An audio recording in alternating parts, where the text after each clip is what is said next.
Where is that? Why is that not working? There we go. That's how I do it. KawasakiPartsWarehouse.com. I got to put my nice spot up there.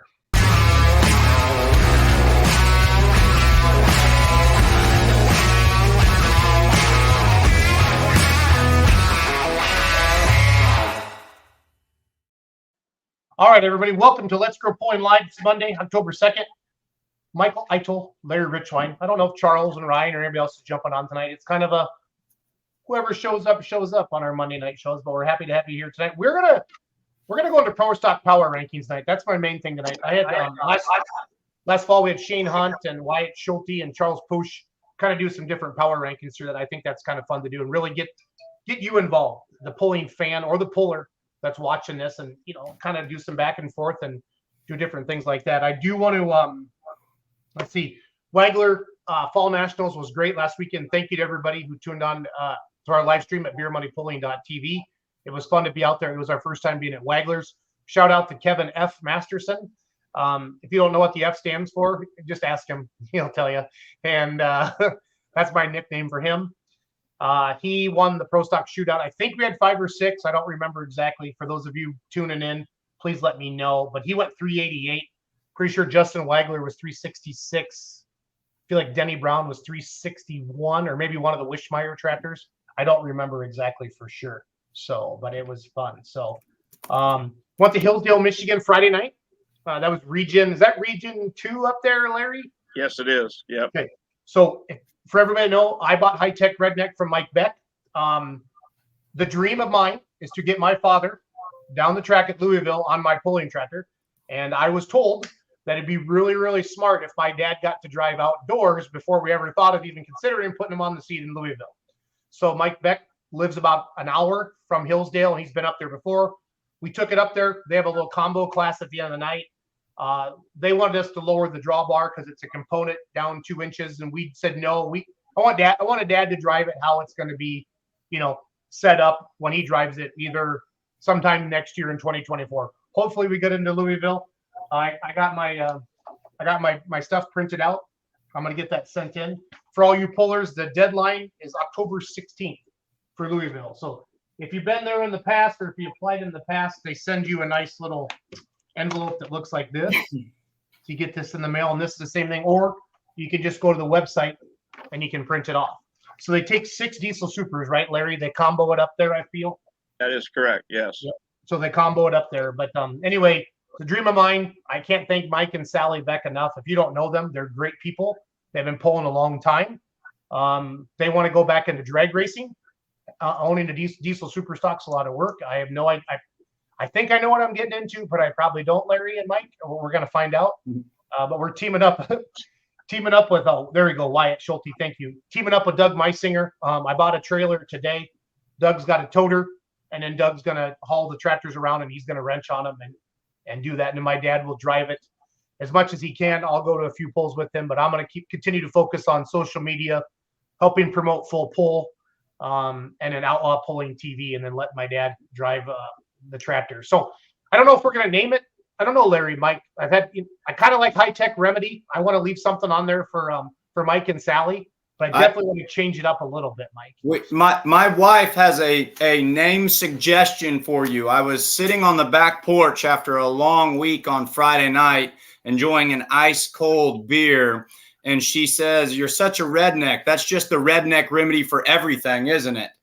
And I was like, oh my goodness, you just stumbled on gold. So Beer Money Pulling Team, I'm throwing mine in the hat. It could be the redneck remedy, man. Yeah, I like it. Yeah, Colin Burkholt says redneck remedy or we riot. So I don't know. It's a beautiful tractor, all professionally painted. I hate to touch it, but everybody kind of recognizes the Beer Money Pulling Team with the remedy. Larry, over the years, you've seen people jump up in classes. Did you kind of see the name go with them, or what have you seen over the years, Larry? Pullers changing? Most of them already had a name, just like you had Remedy, and they took it with them to some degree. But I would think Redneck Remedy or High Tech Remedy or something like that would incorporate both. And it's good that you want to pay a little tribute to Sally and and them guys. Sally's a heck of a fisherman. When they go to Key West, she goes out and does a lot of fishing. So yep, they're good people, like you say. It was super emotional for them. Their Sure. daughter Amanda was there. She was Sure. crying, and Sally drank a couple extra beers that night, and Well, she's good at that. Yeah. she's very good at that. She said she was gonna have a few more, but we went to the shop Saturday. Matt Goodwin is a good friend of mine and my dad. He came out with us, and then obviously Doug Meisinger was there as well. He's gonna be taking care of the tractor for me and Dad, and it was a fun night. Hillsdale, Michigan. Holy crap, you guys! The crowd, that was freaking huge. I bet there was 7,000 people there. They had this old gigantic grandstand, and it was freaking packed. And they had these two badass little scraper tractor guys. I forget their names, Larry, but they have the scraper and the roller. I think were they 06 or 56 series internationals, Larry? And they Well, there should be a red one and a green one. there was two red ones there. Okay. Well, I don't know who the second red one was. No. Well, okay, so Todd Whipple's one of them because he just commented. Okay. And then there's another gentleman's name. I forget their names. It was a real busy night. I didn't get out there as early as I wanted to because of all the crappy traffic. But it was still fun to jump in there and do all of that. So, but Hillsdale, Michigan, we were packed in there like sardines. They said they normally have like 30 to 40 hooks, and they had, I think, 60 or 70 hooks that night. It was packed. Cool. They had 20 some super farms, Larry, 20 some hot farms, 5 mods. I hadn't seen the Joe Stock tractors out in a while, so I saw Lisa and Bob were there. Good. And then that's her husband, right, Bob? Yes. Yep, I saw them. And then I saw Heilman's the night train. Well, that's Mike Shaneman's twin, and the Heilman kid's driving it. Yep. It's actually Dave Heilman's grandson, not John, but John's brother Dave's I grandson. was just wondering. I was gonna say It's didn't know Dave. if that was the same ones or not. Yeah. And then of course the famous Don Dean, the plumber's nightmare, was there. Yeah. So And then he came down. He went up there, and then he come down to Georgetown and got second, only to Jared Bedlam. That's the other one, and Yep. he actually owns, him and his wife, a Richwine German Shepherd. cool. That they came down to Don Dean came down to Georgetown on Saturday, and Doug Theobald, I don't know what he was experimenting or what, but he shut it off at 360 and coasted to 390 something. So anyway, but yeah, it was Wow. a 7,800 pound mod class, and I said, "Is this your Louisville setup or what?" And he shrugged his shoulders because I was in the tower talking to him on the PA, and all I know is he shut it off. And later I drove by while he was loading, and I said, "All I can say is it's friggin' awesome, Doug." I mean, it was just, my God, he blasted it. But This was a mod class, not unlimited, right? it was 7,800 pound mod. We had a couple single engine mods and a triple or two, and then we had Don Dean who took second, and then we had Doug who took a blast. Sure. Had shut it down, but yeah, it was. He deserves a big win. It seems like he's been hooking that thing in the unlimiteds too, and he has been a victim to circumstance and bad luck almost as much as anybody else in the unlimiteds. So especially in the mod, we want to see him do well there. So he deserves a big 390-foot pass. So that's awesome for him. And I couldn't see from the announcer tower if he had the screw blowers on or not. That was going to be my next question. Well, I couldn't tell. So maybe if he's watching, I don't know, him or one of the kids or Renee's watching, they can let us know. But all I know is he blasted it and shut it down, like I say, about 340, 350 and coasted to 390 something. Well, let's put it this way. We had the sled monitor with Singer sleds. He went 40.9 mile an hour. Yeah. It was like, oh my God. That is awesome, Larry. Yep. So, but we had a lot of fun. We lost Wednesday night at Georgetown to rain out. And some people maybe thought we shouldn't have, but it was so wet and so muddy.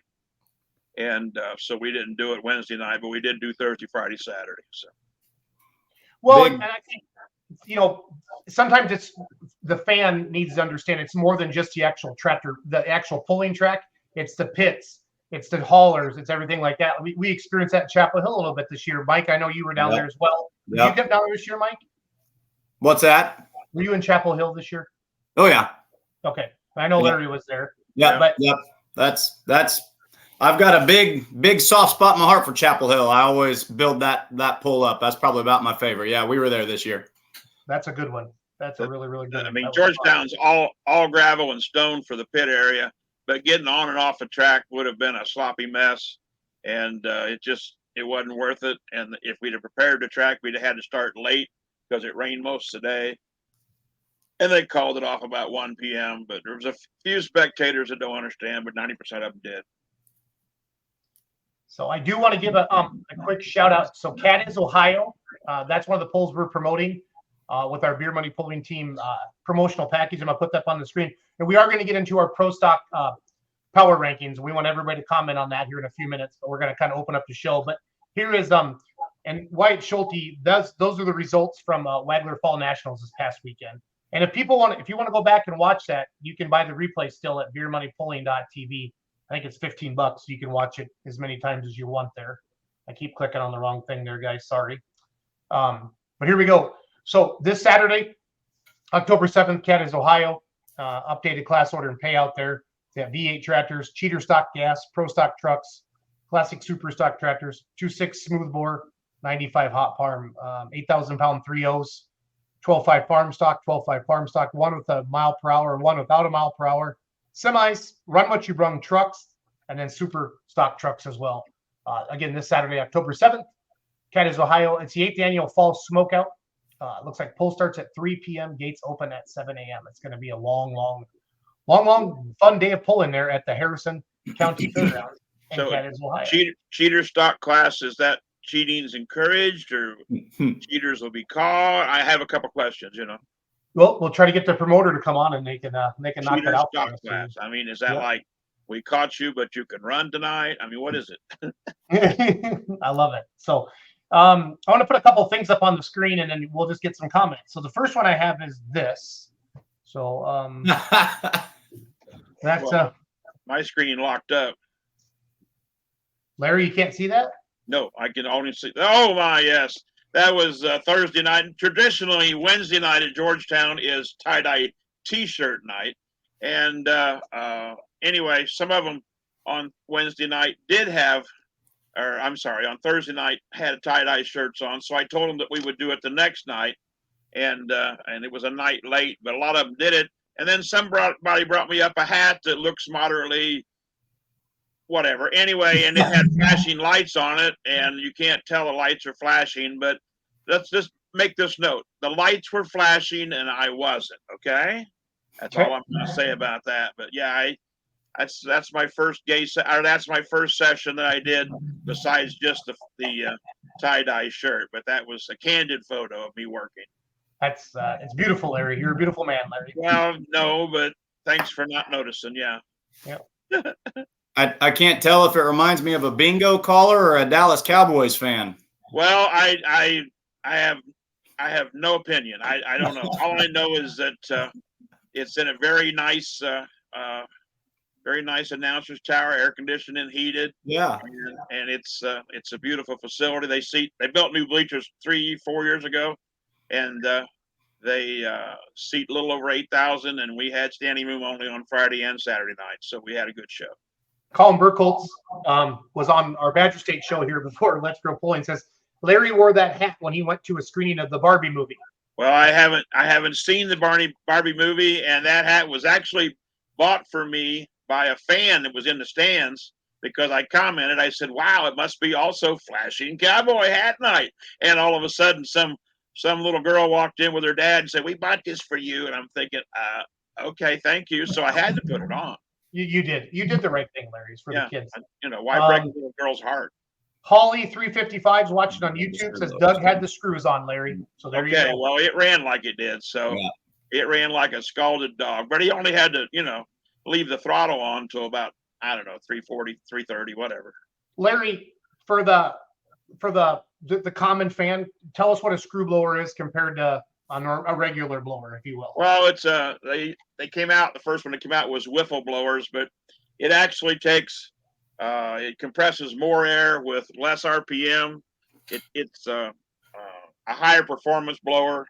I mean, the top fielders and guys like that run them, but it's something that's only allowed in the unlimited mod class of NTPA. PPL doesn't allow them at all, and it takes about 400 or 500 horsepower just to turn them. But the boost they produce at the lower RPM. They don't get as hot. They don't produce the air as hot into the engine, and it's just an awesome, awesome charger. But it's similar to some of the air compressors. Well, like Matt Kane runs Eaton compressors or whatever it is there, and they produce the high volume air compressors are a screw type affair. Okay. They're not just a roots blower. Gotcha. I gotcha. I got another picture here to put on the screen. So this is from the announcer stand at Wagler Fall National. It's kind of a cool shot here. If you haven't been to, so Wagler Motorsports Park also hosts Shine Diesel Extravaganza. And I know that Leroy Schluter always announces down there. He always sends me pictures from up here, but I went up there.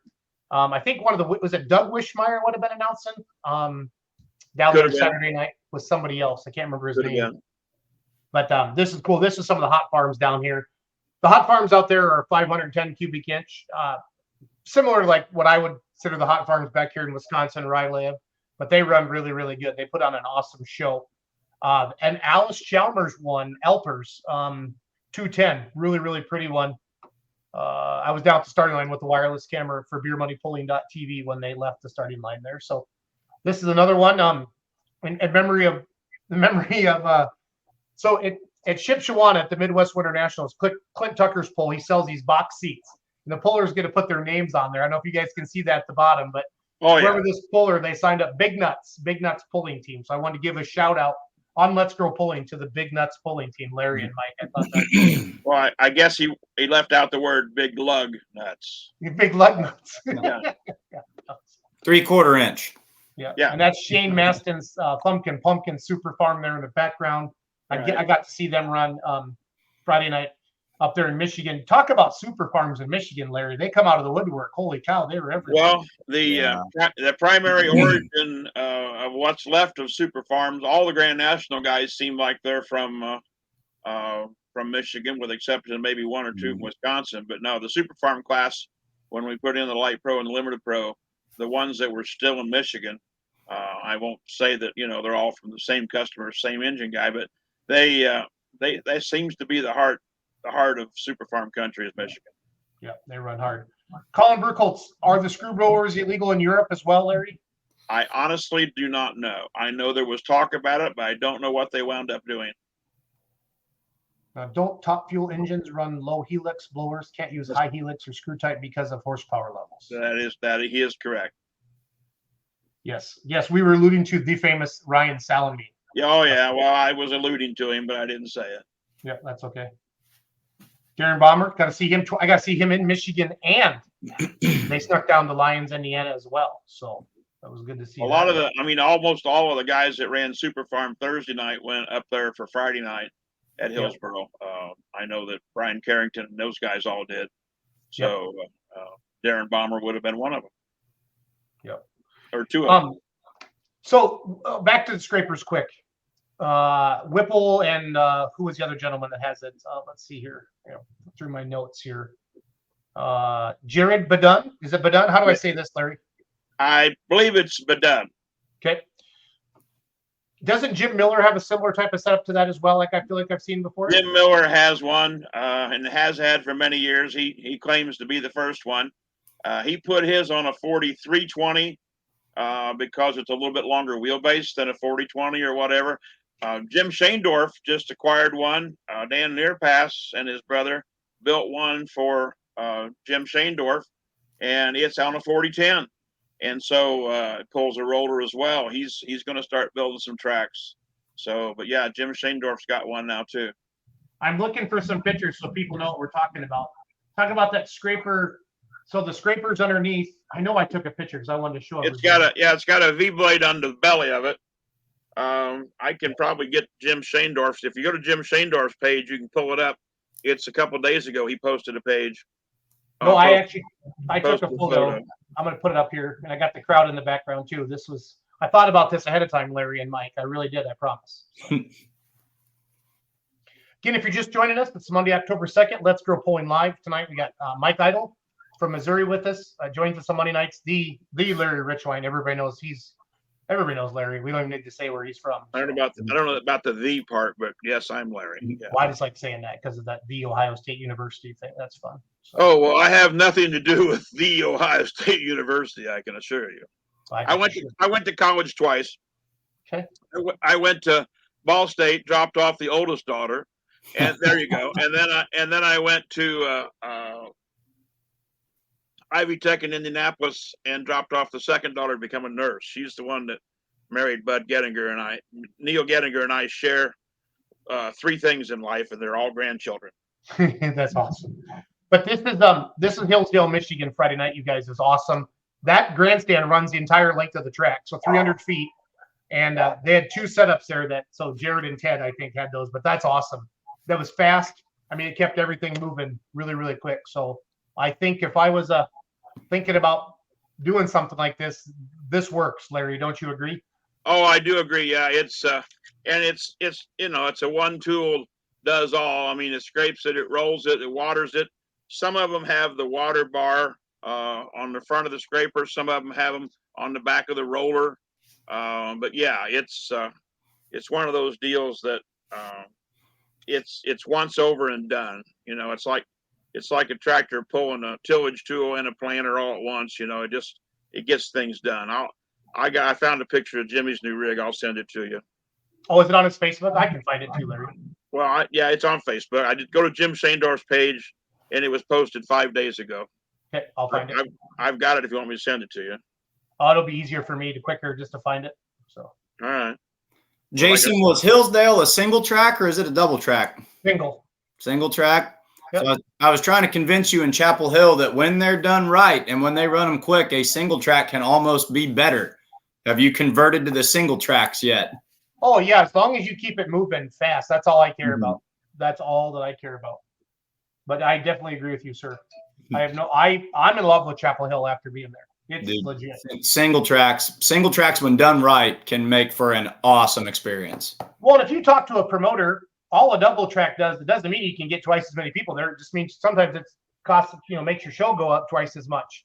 So I mean, there's some truth to that as well. Well, and if you're running the same flag crew on both sides, you're just running two single tracks. But I'm talking about like if you have to add all that, the purse, Mike, if you have 4 or 5 classes on a single track show, to put on the same 3 to 4 hour show with 2, you got to have 8 to 9 classes, and it doubles the price of your show. And NTPA's actually stopped running 2 tracks with one set of flagmen. Now if they have a 2-track show, they automatically run a set of flagmen for each track. Yeah, that makes it nice. And North generally, like Toma and Bowling Green, they have a maintenance crew for each track as well. They don't have to go from one or the other like some people do.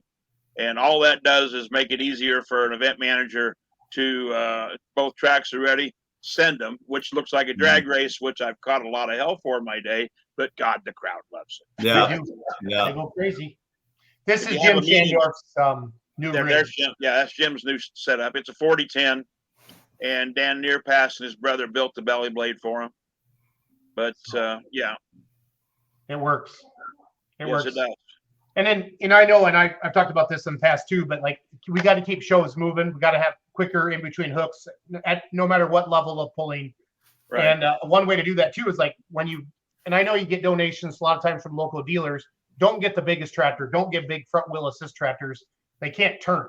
They can't turn sharp enough on the track. Well, the biggest problem is the dealers don't really have much other than front. Even the small ones are front wheel assist. I know. And their turning radius is hard to deal with. I mean, that's the hardest part. But you talk about a single track. No one coordinates. The words actually orchestrates better track maintenance. Not Taylor Swift, but anyway, or Trailer Swift. But Chapel Hill. I mean, if you watch it, it's so coordinated. You'd think it was a dance. I mean, they both go half track from each end, and it's a very coordinated maintenance crew. Mike, I found this meme for you today.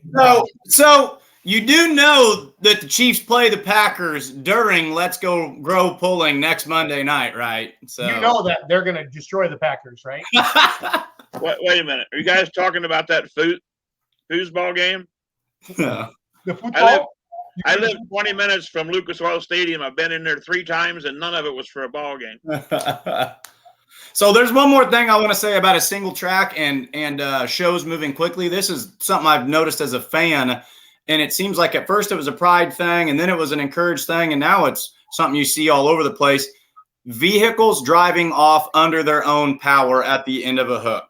It seems like there for a while we got in a lull where everyone was asking for the pull-off tractor, and then they started bringing it back. They're like, if you can move this thing, get it to the end of the track, shut it off there, and then they can tow you out of there. And I think that makes a pull move significantly faster. And when the drivers have that pride to say, you know, I just pulled 340 and we're going to drive off with, you know, everything still running and intact, I think that makes a show run really, really quick. Well, I know NTPA rule still says it must drive off a track on its own power. So, but like you say, there for a while, a lot of them were just killing it. And Doug is correct. Sandwich has a wonderful crew as well to coordinate for Sandwiches, and it's 2 tracks, and it's very coordinated. But I believe it's only maybe 1 or 1.5 set of maintenance crew, but they do a good job. And at Sandwich, we have 2 different finish line flagmen, but we've made Jeremy Bramer go from one track to the other and back as starting line flagman. I like it. I'm just putting some different posters up of different events that we're going to be part of with BeerMoneyPulling.tv, and that promoters that have reached out to the Beer Money Pulling team to promote their event on social media. This is Diesels and Dark Corners, November 3rd and 4th in White Plains, Georgia. BeerMoneyPulling.tv will be there. This is a fantastic event. Outlaw Pulling TV, we're going to be in Lufkin, Texas, October 20 and 21st, 2023. So coming up there as well. And then, of course, Cadiz, Ohio, this Saturday, October 7th. And don't forget, the marvelous Larry Richwine. That Larry, that picture is I'm gonna get that framed. I won't be announcing any of those events because I dress that way or what? I mean, come on. I don't know. I'm available. Come on. Yeah. And then here's our lineup for the Midwest Winter Nationals, Shipshewana, Indiana, coming up January 11th through the 13th. I got a couple videos I want to play quick, and then we're going to get into our power rankings here. And again, I was going to have a lot of you messaged me over the weekend and said, hey, what's Bowling Green doing to our campgrounds? They're taking the fun out of it. And then I said, no, relax. I texted Dave Schultz, and he said he can't come on tonight, but he'll come on next Monday. I didn't see any of the posts. I'm always in Wisner, Nebraska that weekend with the Outlaws, but Doug and Hope go out there with our merchandise trailer. So we'll get to the bottom of it. I don't think they're trying to make it less fun. I think maybe trying to make it a little safer. So. No, they're not. They're making it a little safer, and they're going to an armband system. I believe they'll be issued armbands if they've got the campsite. So this is something I went to Hillsdale, Michigan Friday night, and I went to Lions. I was driving home yesterday, and I saw this billboard, Larry, and I thought of you right away. I'm like, if I was with you, Richwine, I would have made you take a picture. This is probably the best sign I've ever seen. Slots, tacos, free food. That's what EBT stands for, right? Cold beer and burgers. Have a great day. It's burgers. That was a yeah, me and my burgers. You know, when I die, they'll put a Big Mac in the bottom of my casket. No, but this had everything. They got. This is probably the best sign I've ever seen. Slots, tacos, free food. Full service facility looks like to me. Yep. And then Larry, you sent me this video.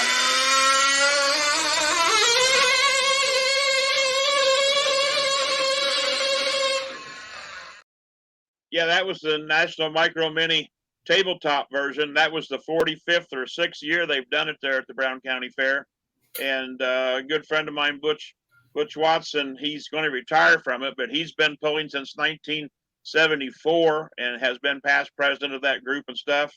And they're going to have next March their national meet and annual meeting and stuff in Boone County, Indiana, just north of me a few miles, and have asked for me to announce it. So, but yeah, National Micro Mini Association. It's been around, like I say, since the mid 70s, and it don't get a lot of press, but it's pretty cool.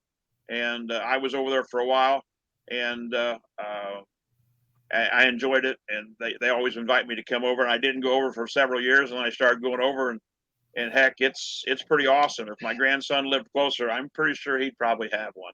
But it's similar to your model remedy you had that I seen at Bowling Green, but it's not on dirt. It's on that tabletop. They wipe it down between each run with denatured alcohol, and it's pretty awesome.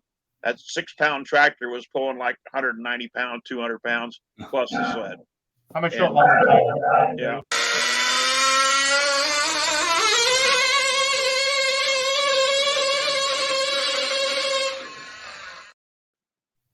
Yeah, Pretty cool. it was awesome. We Larry, were will gonna- you be on next week? Yeah, I'll be on next week. We were going to go cover one of those, Larry, this past winter down in Wisconsin, and then we had a really bad snowstorm. And I got down to Madison, turned around, it was down by Milwaukee. But I'll try to get to that this year and definitely get some video for everybody. We'd try to show it all here on the Beer Money Pulling team. So Well, and there's so many different levels between micro minis, garden tractors, what we consider brush pulling, state level, national level. I mean, the sport of truck and tractor pulling is just a lot bigger than most people think it is. Yep. It involves everybody. So sure there does. was one 6-year-old kid there. I mean, his dad built the tractor and stuff, of course, but you might have seen that the plexiglass thing they used to steer him once they let him go. And Yeah. he was running the piece of plexiglass to steer it. His dad helped him a little bit, but it was his tractor.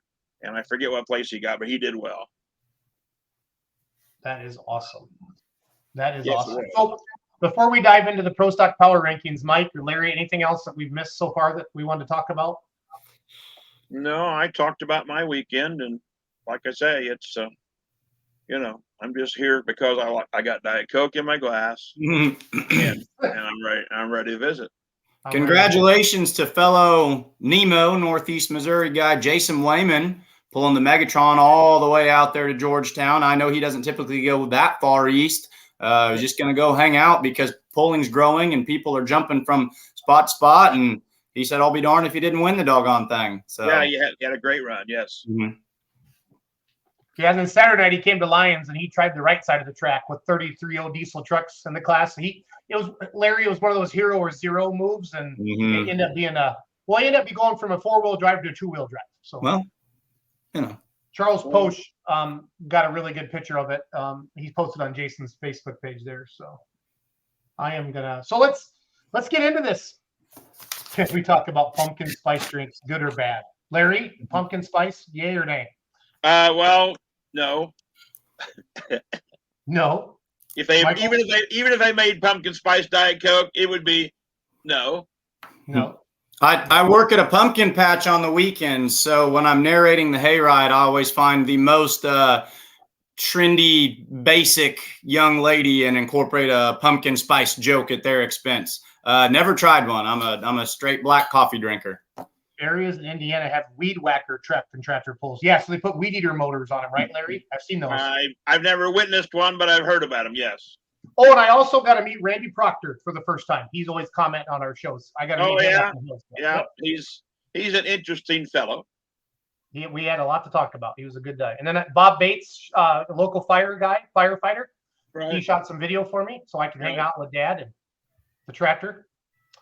So, okay, I'm going to go to the PPL website here. Let's see here, propulling.com, events. I want points. I want Champions Tour points, super mods. Pro stock. Who won Champions Tour points? Mr. River Rat himself. Okay, so.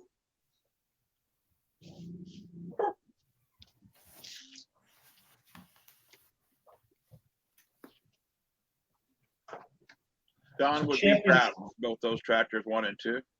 Absolutely. The Rat was 1 for PPL. So Larry, like when I say power rankings, it's not just about points. You know that. I know Mike knows that. We're going to get into that. And this is one of those guys, if you were going to, let's say Full Pull came out with a game and you bet $1,000 a tractor, $10,000 buy-in. Which 10 tractors are you bringing against somebody else's, 10 tractors? That's kind of what I want to do. But I want you to base it off of right now, assuming everybody's running. Like Shelton's obviously need a new turbo after the other night. But if you were going to grab 10 pro stocks right now, it was a $10,000 buy-in and you're putting your 10 pros up against somebody else, which 10 are you bringing? So just for fun, though, I'm going to do my top 10 PPL. I'm going to do my top 10 NTPA, and then we're going to start taking comments from the peanut gallery. Oh, the peanut number 1 peanut there, Doug Worth, River Rat number 1, show over. Now, that's easy because we just saw Masterson womp on everybody Saturday night. But the Simons weren't there, and some of the other tractors, a lot of farmers. I saw some comments. There's only 5 or 6 pro stocks there. Where was everybody at? I'm telling you, late September is tough, Larry. Yeah, either they're farming or they're broke. I mean, or both. Yep. This part of the year is hard to keep one running, let alone the fact a lot of them are farmers and need to get in the field, be able to pay for that next season.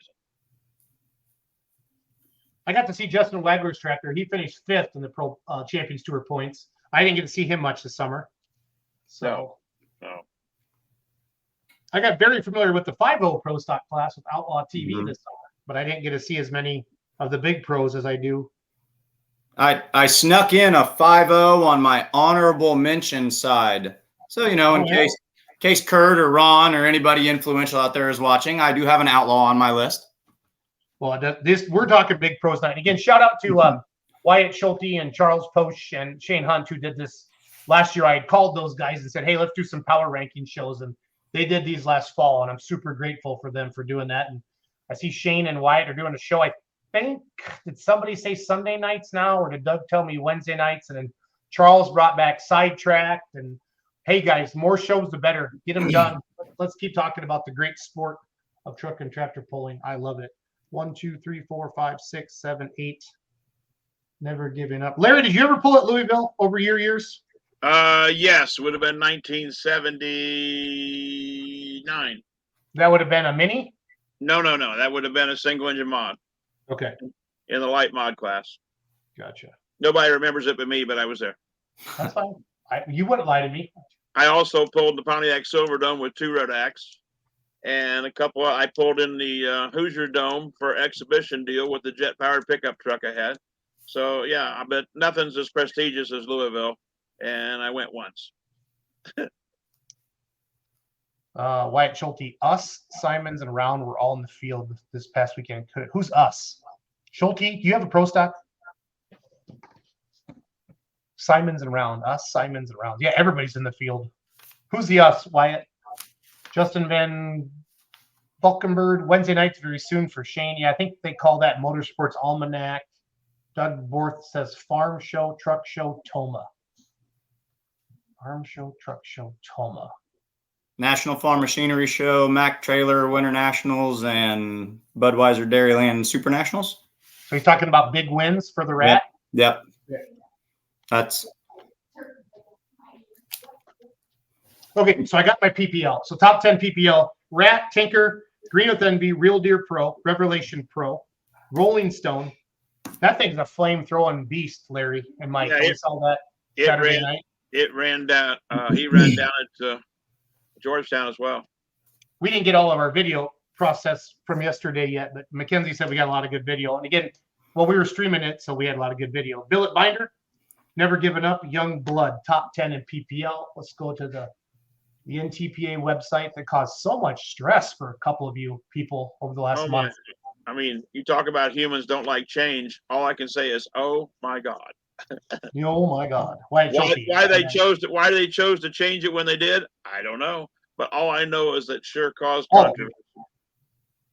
Yeah, I thought Wyatt Schulte got a pro stock. I got all excited for a second. Binder Express bought pro stock. Start that rumor, Larry. Okay. William Lumberg says Larry in the Silver Dome. Yep. Sorry, I clicked on it. Larry is in the Silver Dome, and I'm pretty sure I had 2 Rodaks at the time. Larry, is that the biggest crowd you ever pulled in? That's like a 70,000 seater, right? Well, so was the Hoosier Dome. What? I don't think the Hoosier Dome. Yeah, well, then it became the RCA Dome, and then they tore it down to build Lucas Oil Stadium. The Silver Dome was the first time I ever went in an airlock dome, and unless you looked up, you didn't know you were inside. And the same thing went for the Hoosier Dome. It was an airlock. They could pull 2 semis in and lock the air behind you, and then open the air to go into the inflated arena. But yeah, it was it was an experience for a kid with hair at the time. So Brett Meyer, Injective Funds, was our NTPA Grand National champ. Right. Some Simon guy with Loud and Heavy. So that we know Brent's tractor's out of the Simon camp as well. And then we went Connie, we went Nasty, we went Daddy, Billet Binder. Loud and Heavy X. Get Her Done. And then Rampage. Were Schmuckers out this weekend at all? Did they come to Georgetown, Larry? No, they weren't there. No, And then Red I'm, VM. I'm sure they're harvesting. Silverdome had a lot of great polls. Justin Van Valkenburg says that. Larry, did you ever poll in the Astrodome? Morgan Schulte wants to know. No, I did not, but my good friend Wayne Sullivan did, and he actually talked about it when we did the thing at Hillsboro. You know, when I had him on there with us, he talked about the Astrodome. You were amazed they pulled the Astrodome. I just think it's so cool. I've seen some old pictures. I just like Louisville. What is it? Is it 17,000 people, Larry, on Saturday night when it's full? At Louisville? Yeah. I'd say 15, 17, yeah. Because I feel like they said when they pull out the lower bowl for the truck show in March, they lose 3,000 to 4,000 seats, maybe. Probably at least a couple, yeah. They pull 10, maybe. But anyway, that's the biggest crowd I've ever seen indoors. And I don't know. I mean, Bowling Green. What does Bowling Green honestly hold? I mean, I've heard 30 to 60,000. What is it like a full session, Larry? What does it hold? I think it's between 25 and 30,000 actual seats with the lawn chairs and that now on the north side they're actually selling like a box area and you could put your lawn chairs in there or whatever. But yeah, we'd be better off to ask them next week when he's on. But I think it's between 25 and 30,000 actual seats, and of course it's standing room only on Friday night and Saturday night. And Friday, yeah, that's when I filled up. Okay. So Pro Stock Power Rankings, everybody. In the comments, give me your top 10 Pro Stocks. So, Larry, do you want to go first, or Mike, do you want to go first, or do you want me to go first, or how do you want to do this? Mike can go first. I don't care. I'll go first. I had a lot of fun doing this, and I've been looking forward to it all day. First of all, I want to thank Brent Yaron, because Brent Yaron is like the walking encyclopedia of keeping track of what vehicles has been owned by who. And I was, there have been a lot of turnover in pro stocks over the past couple of years, and I wanted to track down precisely, which one was Green Streak X, which one was coal fired. And, if you ask Brent a question like that, he just sends it right back immediately and has all the answers. And the way I want to go about my list, I actually want to jump in at number 5 and then work backwards, 5, 6, 7, 8, 9, 10. And then I'll count down from 5, because what I found out was it was really hard to try to say, well, this is number 1, this is number 2, this is number 3. But if I could just identify who's number 5 and say, who's this guy going to beat every time? And then who's going to beat him? That made it a lot easier. And my number 5 pick is actually a bit of a sleeper pick. And you guys are all going to say that I'm very biased, being where I'm from. But coming in at number 5, I'm going with Youngblood, driven by Braden Schrammick. And here's my backing on that. As I was doing all my research for all the big hitters, and I wanted to say, well, what did this tractor do at Bowling Green? What did this tractor do at Chapel Hill? What did this tractor do at Louisville? And a name just kept popping up again and again and again. I think one of the hardest things you could do right now would be to find out, when did Youngblood finish out of the top 10 this year? The only one I found was at Bowling Green Session 5, but that's only because he went out of bounds. He doesn't always hook, but when he does, it's the big shows, it's the big money pulls. He doesn't have a lot of wins, but that's because he doesn't hook, an entire season. I think if he went to every single hook, he would have 3, 4, the wins would come. He finishes top 5 constantly. And it's just, it's a hard running pro stock. So it's a beautiful pro stock. And it is, with as far as I understand, and I'm a long ways from a mechanic, but that is a true Agco Alice. That's a GM motor in that. So a lot of people get all up. Hold on. Call the cops. I call bullshit. I've heard that it's got a General Motors under the hood, which could be found. That's a very, very red Schneider motor under the hood of that thing. So as I was saying, no, it's all good. I'm just saying. I don't normally am not passionate, but I'm pretty close to some people who work on that tractor. So it's all good. So coming in at number 6. Mike, good transition there, buddy. Coming in at number 6, we're going to go with Mac Daddy. Now, and if I've got them right, Julia drives Mac Daddy, Mike drives Mac Nasty. Is that correct? That is correct. That's and this one, 4 NTPA individual wins. It was one of the winningest individual tractors on the year this year. 4 wins pulling for NTPA. 5 if you want to count Enderley. So that's 4 regular season wins, plus a 5th win at Enderley, and I forget where they finished in points. So They Mike, you're were saying the tractor that finished 4th in NTPA Grand National points, you're putting 6th on your list. yeah. Wait till you hear who's not on my list, and I'll also even say, I used to just think NTPA equals pro stocks. Like, just that was their cornerstone class. Wait till we see the top of this list. I shocked myself doing my research. So, and you're gonna see it. You're gonna see it right here. Coming in Breaking news. Michael shocked himself. I like that. That's good. I like that, Mike. Shocked Without himself. electricity.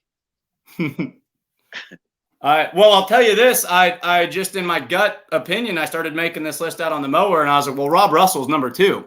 And once I sat down and wrote it, Rob Russell's not even on my top 10. So it got interesting. Larry just said, "Oh my God." So at number 7 is Loud and Heavy, which I thought was going to be my number 1, but no, Loud and Heavy. No, excuse me, Loud and Heavy X. Okay. Loud and Heavy X comes in at number 7. Find my notes over here. 3 second place finishes for NTPA, 6th in points. Brent told me, and I was getting confused on these, but Brent told me that this is the old Green Streak X tractor, that it went to Svanovix and then came back to Simons as Loud and Heavy X. And when it was Green Streak X in about 2021 or 2020 or 2019, whatever, it was the baddest pro stock on the planet. I mean, that tractor was unbeatable. It's the old coal-fired, right, Larry? Yes, I believe so. Yes. Yep. Number 8, sliding kind of in between them there was Simons, but number 8, we're going to go with Mac Nasty, with Mike Connie on that. Wow. Mac Nasty at 8? Michael, I like it. You actually thought about this. I'm impressed. Well, the top 4 makes sense. So once we go that way, so Mac Nasty. Seriously, this is the toughest thing to do, and I think, Mike, you're realizing how tough this is. Yeah. And these are fun because you can't. But I mean, I like to think about it. Like I said, if you're bringing put 10 bullets in your gun and you had 10 grand up against somebody else's 10 bullets, this is what you're doing, right? Basically. Yep. Yeah, it was not my gut. I had to actually look at stuff and force myself to think about it. But Mac Nasty had 2 wins and 2nd place in points. So, we're not number 1 there. We didn't have as many wins as Mac Daddy. The pedigree for Loud and Heavy X just kind of spoke to me a little higher than that. Number 9 was Rhett Parrish with El Nino.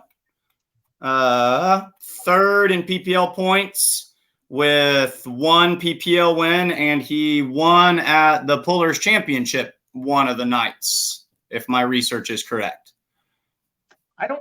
Did I miss him on the PPL thing, guys? He was 3rd. He's on there. Yeah. He was 3rd. Yep.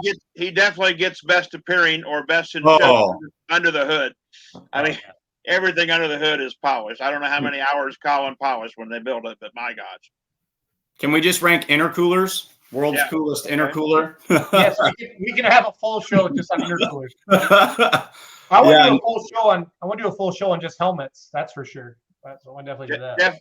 Jeff Hurt exploded an intercooler like a bomb 2 hours after the show was over the other night at Georgetown.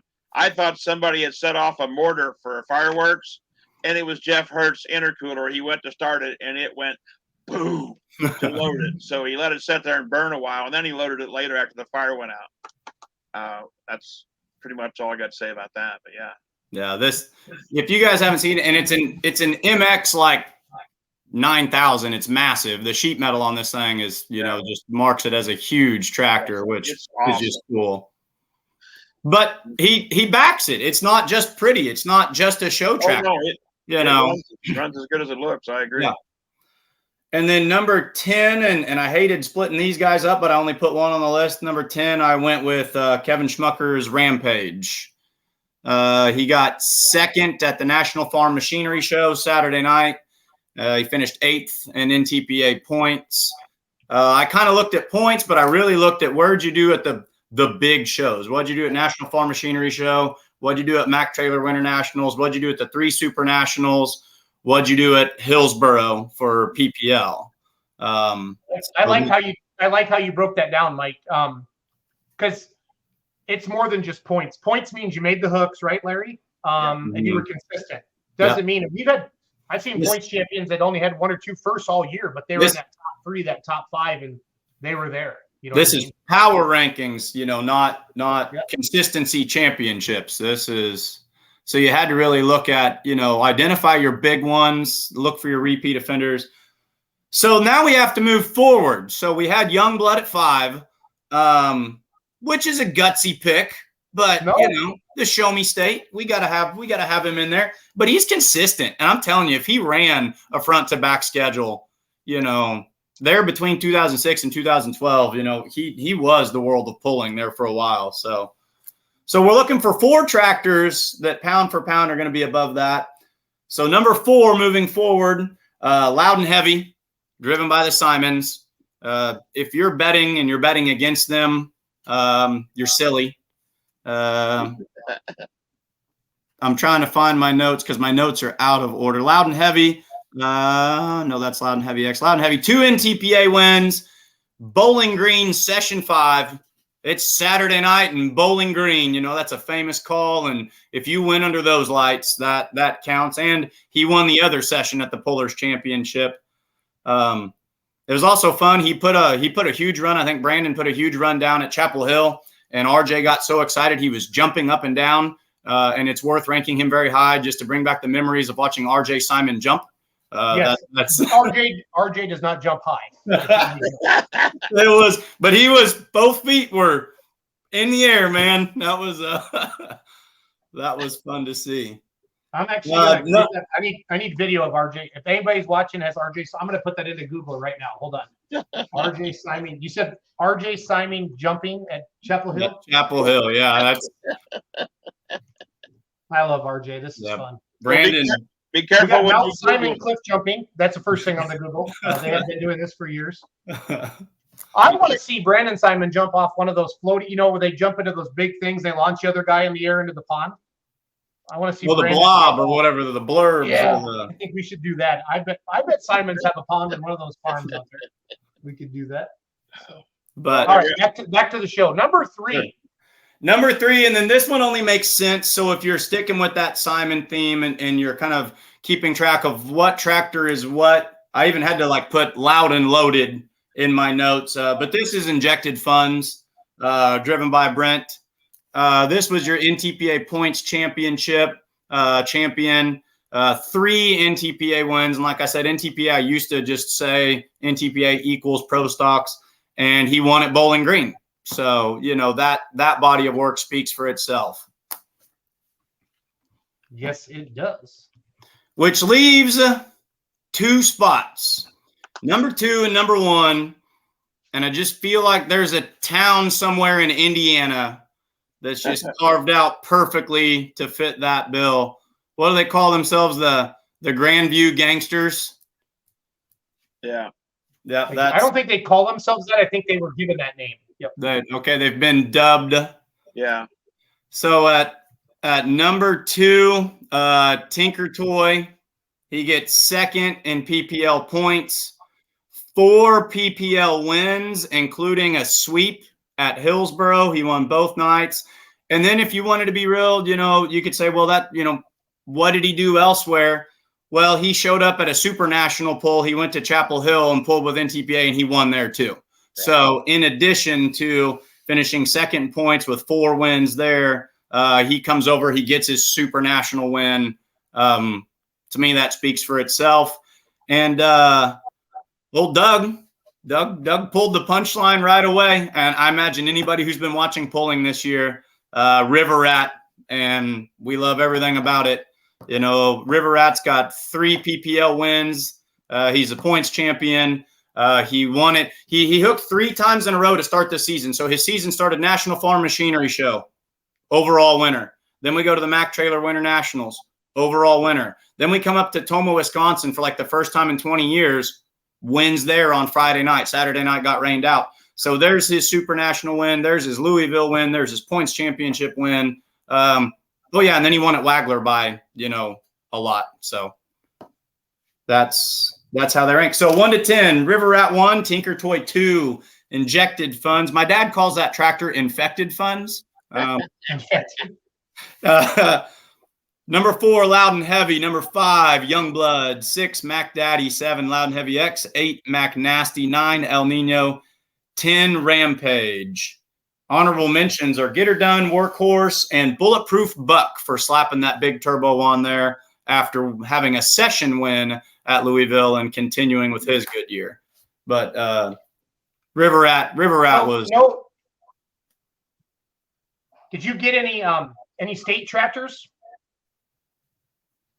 Everything I have here is Champions Tour or Grand National.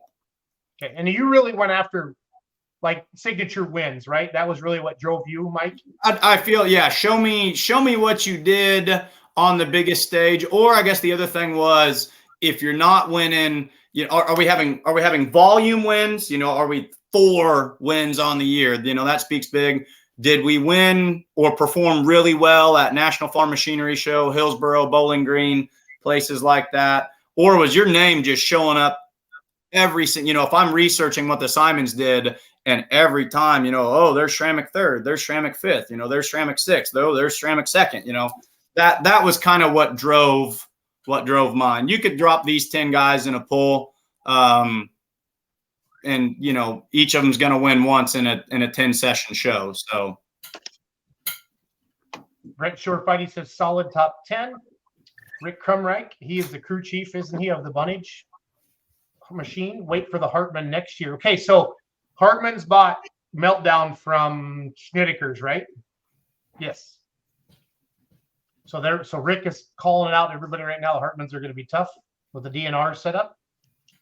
Bulletproof Buck isn't 5.0. He went full-blown pro. Yeah. Correct. This is the first year he did that. Yep. This is a Larry question. Does Kevin Masterson do his own engines, Larry? I believe they're Riverside. He does most of it, but he uses Riverside for machining and parts, I believe. Okay. Chris Kohlberger says, I would love to see how spontaneous combustion would stack up against the national tractors. Did that tractor, that's that cool Caterpillar sheet metal, right? I think so. Did he go to Bowling Green, Mike? I don't know. Bowling Green was very Wisner-ish for me this year. Yeah, no, me too. I'm looking up. This tractor pulls a lot of it's this tractor here, Jeremy Smith. Thought it was a Challenger or something. Challenger. Caterpillar. Okay, yeah. It pulls. I know it pulls a lot of OSTPA. Yes, he does. And then Jeremy has a couple pro stocks, doesn't he, Larry? I don't know if he still has 2 or not. He was always a John Deere guy, and I'm sure there's a John Deere under the hood of that Challenger, but yeah. I honestly don't know what he's I haven't seen him much this summer. I've seen him a couple places. Wyatt says he got 3rd in Bowling Green Saturday night, so that's a tough runner. There you go. And then he did win OSTPA points. No, that's a solid top 10, Mike. Solid top 10. Good job with that. I love how you explained it all through. That's fun.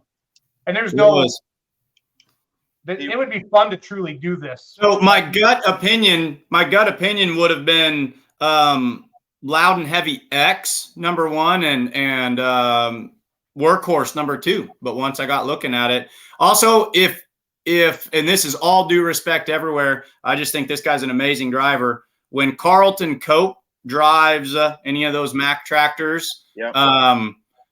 If with that inside information, I would would bet accordingly. That is not, I mean, every one of these guys driving these tractors they're just phenomenal. But I just want to say, I think when Carlton Cope climbs in the driver's seat of those Mack tractors, that makes for fun fan entertainment. Well, they went 1 and 2 at the Enderley, but the Simons weren't there. But Michael Ray, and then one on Mac Daddy, and then Carlton drove Mac Nasty. Yep.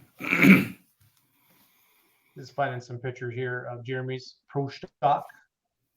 So good stuff to see there. Yeah, so he's got high strung, right, Larry? Yeah, I think so. Yes, he does have 2 then. Yep. Medina, Ohio. How many Pro Stocks are in the country? Big pros, Larry? 70, 80? Oh, all across all organizations in the United States, probably 80, easy. Yeah. Yeah. I know that. In my opinion, the Pro Stock class is the most competitive among the guys running it. Maybe second place mini rods as any class NTPA has, as far as having a big show and a lot of different people possibly win. Of course, most of them got John Deere's under the hoods, but nevertheless, as far as colors and everything goes, I think that's one of the premier classes NTPA has. NTPA has 57 Pro Stocks listed. Now, they only listed down to 29 because those were the ones running for points. But one of the things I really like about the new website is it shows anybody who ever hooked or ever registered, and there's like 57 of them on there, just on their results page. That's a John Dunlap thing. He lists everybody. I love it. If they're registered but never made a hook, they're still listed. But yeah, I love it. I love John that Dunlap information. That's what a college calculus professor will do for you. So yeah, he is Rain Man, literally and physically. Oh yeah, yeah. Well, he don't walk as good as Rain Man, but nevertheless, yeah. Got diabetes really bad. He's fighting it. I know. I heard that sucks. So, yeah. What makes pros? Well, what it is, it's timing and heat, right, Larry? The timing's so advanced in the Pro Stocks, they got to get them warm enough to get them, and then that's what makes them hop and spit and bang. Oh yeah, bit, right? and do that womp womp womp womp womp thing when they're idling. Yeah. How much of that is the water, injecting or spraying that water too? Well, the water doesn't really come on until they reach a certain amount of boost. I mean, there's very little, if any, water dribble in it at all till they get the heat up. Yeah. It takes a lot to spin a turbo that's, the size of a trash can lid. 6-inch inlet, yeah. Yeah, a lot of people say Pro Stock's unlimited, but they do have a 6-inch limit on the inlet. But not on the outlet, right? Not on the backside of it. To my knowledge, unless they've changed something. But I haven't seen the new rules yet. I wasn't in on that. And they haven't actually been published yet. It might have been leaked out, but I haven't seen them. And honestly, since I don't have to govern them, they're important, but they're not as important as they were in my life. So, So you're saying there's changes coming in Pro Stock, Larry? No, not at all. No. Okay. There's changing comings in Larry's life, but not Pro Stock. Oh. Yeah. Fair enough. We'll talk about that in a few weeks. Sounds good. But I didn't do near the homework that he did. Okay. I mean, like none. I did my gut feeling on, if you said, Larry, pick 10 tractors and put them in the order, that if I was running the show and I was handed a lineup, who would I pick? Not necessarily in what order, but who would I pick to be in that top 10? I think before we jump into Larry's list, when Charles and I think Wyatt was in on this on the very first one, and maybe Shane, I feel like Simons were pretty much 1 and 2 with both of them, if I remember correctly. We did these last fall, or no, we did them this spring before the season started. So. Or maybe it was a year ago. I don't remember. We do so much stuff, I forget it all. It was last spring because I was watching it while my kids were taking their standardized tests. Okay, good for you. You're a good teacher, Mike. I like that. Good stuff. I was entertained, and I don't know how their test scores were. Lemke's Kloss Pro Stock, they hurted at the Pullers Championship in May. I think it got back out on Badger State by the end of the year. Colin Burkholtz would know for sure. I believe it ran at Smucker's Pull up there. Oh, what's the name of the town? Oh, anyway, where the Football Hall of Fame is, but Canton. Canton. Canton, Ohio is where it ran. You would think I would know where Schmuckers lived, or more than the football, since I'm not a foosball fan. But I knew the Foosball Hall of Fame was there. You're getting old, Larry. It's okay. To me, foosball, 11 guys line up, one guy smacks the other guy in the butt, gives him the ball, and he tries to throw it across the other team. And if they change possession, a whole different set of guys come out. And it's not the same team. My game, they all wear gym shorts and like wife beater shirts, and they have to play offense and defense, and the course is only 94 feet long, and the goal is 10 foot in the air. Fair enough. Well said. Just saying. We did those before the farm show. Wyatt still got his old list, and then Wyatt said came back in Highland. That's what the Kloss Pro Stock. All right, Larry. Well, my 10, not in any particular order, but this is kind of the order I picked them. Would have been River Rat number 1 and Tinker Toy number 2. But if you look at all the full pull shows we did, about every one I picked, Pro Stock, I picked River Rat almost every time, because he would just consistently bang, bang, bang, bang right there. Then I went Injected Funds for 3, Mac Nasty 4, Workhorse 5, Simon's Heavy 6, Mac Daddy 7, Simon X 8, Get Her Done 9, and Rampage 10. That was, and again, even I said it on the full pull show, I hate to make picks because I work with these people. I mean, for the last 29 years, I stood there and worked with them, and they helped me when I needed help. And I tried to help them if I could fudge 30 seconds or whatever, to get them to the line.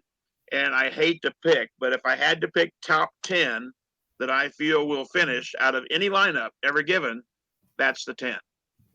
Colin says, after reviewing your rankings, I'm not sure it makes me scratch my head more. The fact that you don't have the billet binder ranked after finishing 5th in points and getting a Grand National win at Sandwich in the stacked Pro Stock class, or the fact that you have the Youngblood tractor ranked 5th. So, well, the best answer for you, Colin, is a lot of things that you do in that machine shop and we see on the track makes us scratch our head as well, young man. Oh, Larry. I'm just saying. I mean, I think he was talking about Mike's picks. Yeah. I know he was, but God love him, bless his heart. He does some things that make us scratch some heads, and I'm sure it's perfectly legal. But there may be no rhyme or reason why he tried it.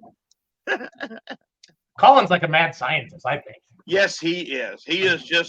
He's a cleaner version, younger version of an EJ Potter. Let's try this. I mean, come on, man. Because when old triple bypass lights and goes, it does nothing. Hey, if Colin wants to see, I do have my diesel super stock list ready to go, and that might make him feel better because I do have a strong and clear pick for my diesel super. So tune in for that one. Don't worry. Larry, can you read me your top 10 again so I can type them in? Or you just your 10? River Rat, Tinker Toy, Injected Funds, Mac Nasty, Workhorse. But I've been watching Robbie Russell pull so long. I remember when they used to call him Little Robbie Russell. So Larry, and I was having this conversation with one of my friends today. If it was, $10,000 in your back pocket and you've got to pick one and just throw the stats out the window, Rob Russell's the first one that comes to my mind. I mean, I had him ranked number 2, and then I got to playing Moneyball. So yeah, you can't pick against the work. Well, and what was it? Last year he wasn't planning on running NTPA points. He came to Toma and he left there leading, and he hung in there all year. That was 2021, and that was because of a rain out in Mound City, Missouri. Okay. Mound City got rained out, and then he was like, well, we'll go up to Toma. And then he was like accidentally leading points, and he was like, since we're here, and then he just ran it and won the whole doggone thing. Well, and when he got to Toma, he told me, he said, I beat the GPS by 21 minutes. And I'm thinking, shouldn't it have adjusted while you were driving? Anyway. It was MapQuest, Larry. It was MapQuest. Do what? It was MapQuest. MapQuest told him 21 minutes. Okay, well, all I knew is I call my GPS the bitch in the box. Larry, the bitch in the box. Well, Larry, You said, or we've heard other people say they kind of, those first couple weeks of schedules, they get a chance to go here and they go here, and it kind of that will determine how they're doing in points, kind of how they finish off the season. I feel like you or Charles or somebody has mentioned that in past shows. Well, I've mentioned it in the past because it's true. I mean, you've got the same group of very, very, very, very good people running all classes. And when they go, one or two places first, wherever they come out with the highest lead or the biggest number of points, they'll follow that because that's their best chance of winning something. I mean, Brett Berg attempts to run both circuits and win both.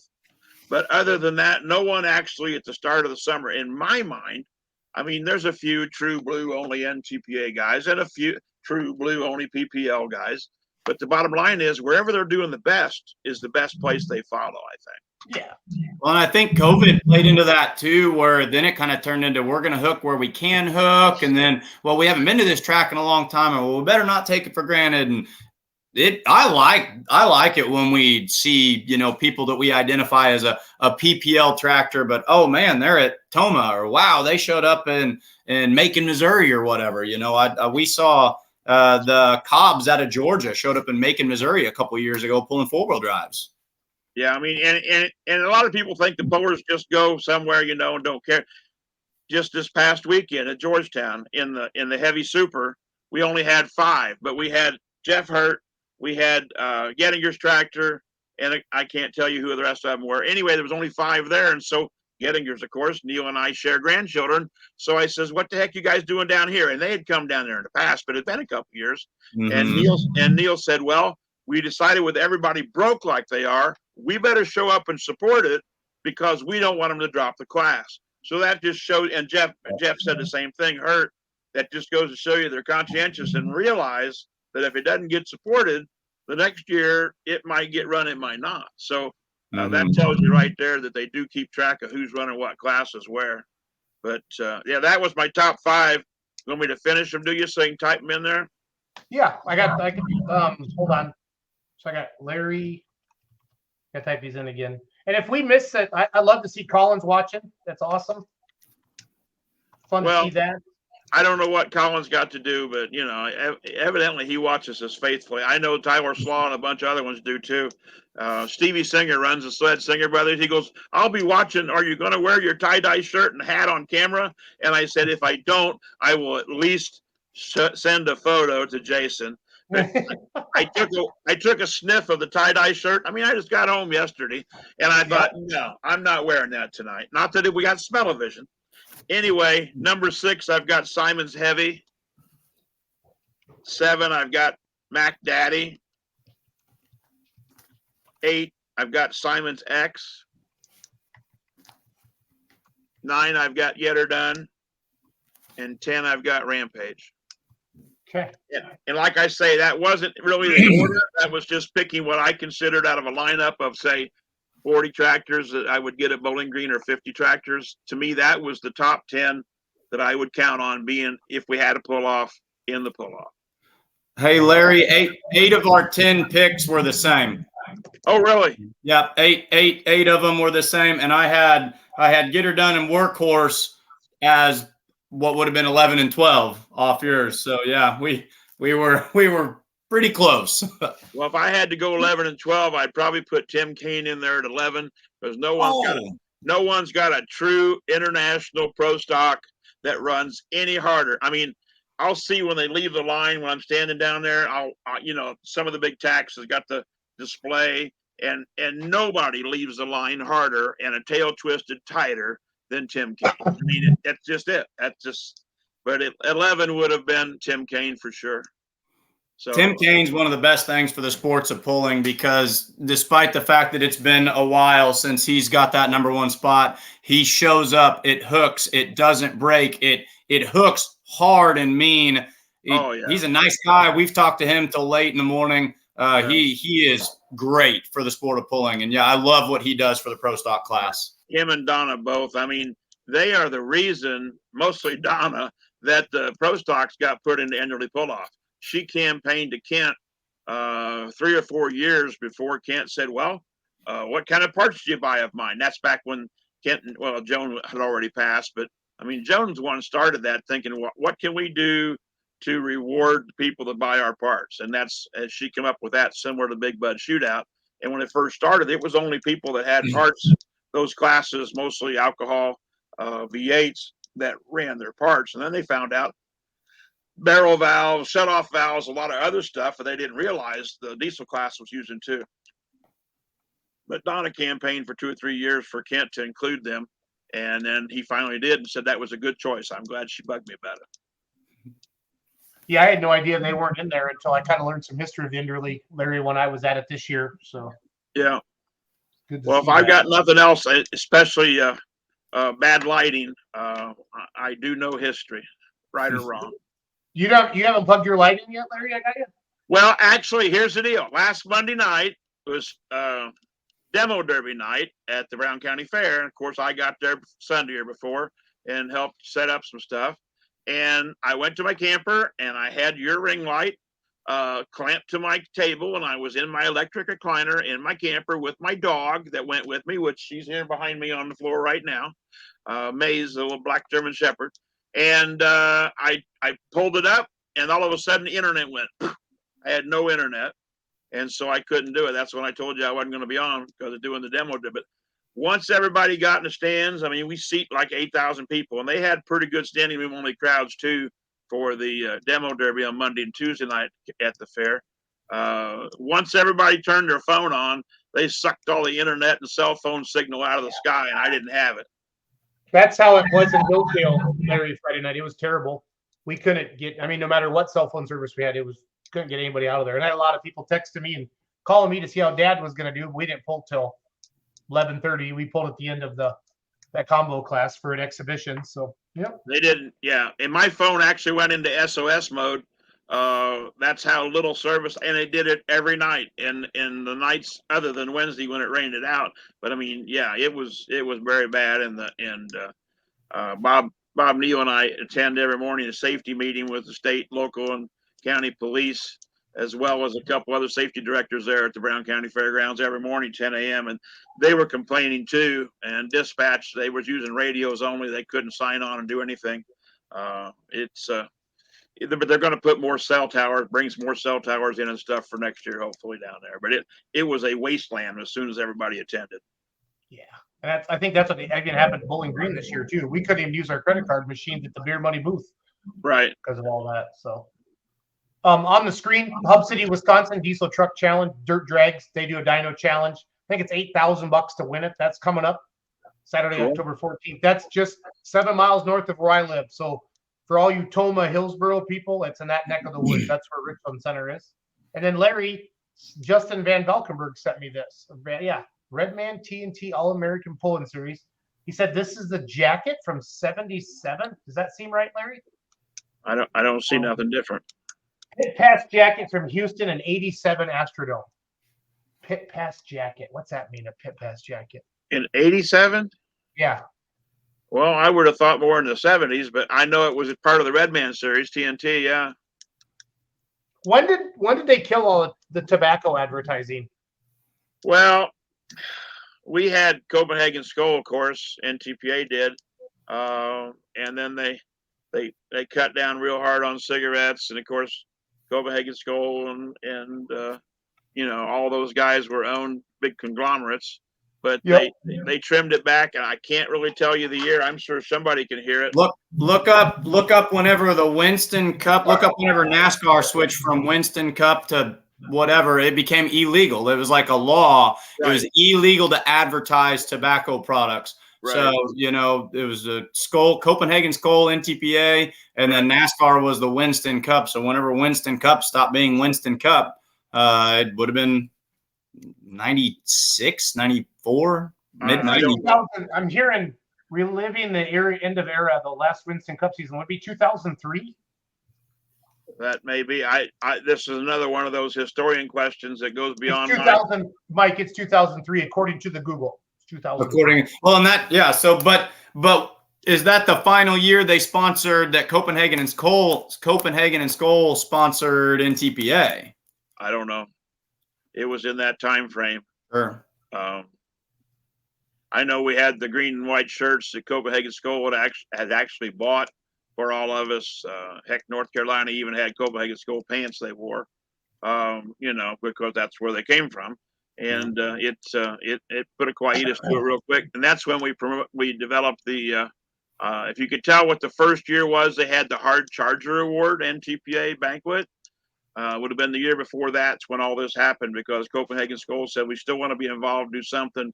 And that's when they sponsored basically just a check for $5,000 to a hard charger, someone that really worked hard to achieve a championship, or really worked hard and didn't achieve a championship, but they worked their butt off.